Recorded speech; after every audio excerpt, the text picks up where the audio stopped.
So we need to talk about sustainability in cycling, and more specifically, at the Tour de France. When you think of sustainability, a bike race seems like the perfect epitome. The Tour de France showcases the world's most famous mode of sustainable travel, the bicycle.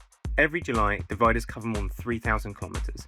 The race promotes everyday cycling and encourages people to replace car or other transport methodologies with bike trips. For France, it's one of the most powerful tourist advertisements. The race winds through historic towns, mountain passes, national parks, coastlines, and rural communities, showcasing French landscapes to audiences around the globe. For many host regions, appearing on the tour route is an opportunity to attract future visitors and celebrate their natural environment. Yet there is an obvious contradiction at the heart of it. Behind the riders travels a vast logistical operation. Team cars, race officials, media vehicles, helicopters, sponsor activations, and the famous publicity caravan move from stage to stage across the country.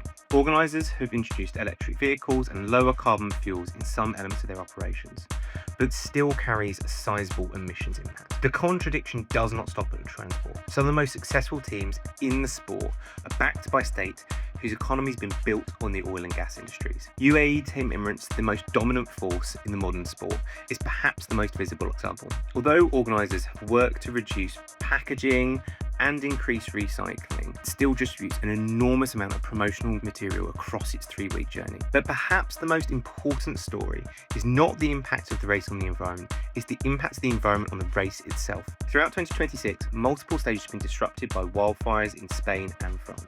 Riders have repeatedly raised concerns about health and safety with respect to the high heat conditions in which they're cycling hundreds of kilometres every day.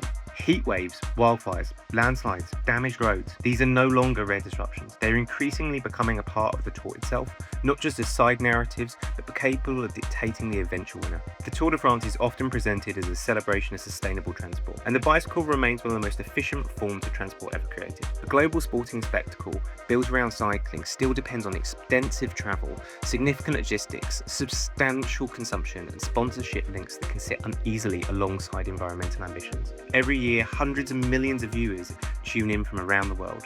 They watch a race built around a bicycle, but they are increasingly witnessing something else, a sporting event facing, in real time, the consequences of a warming planet.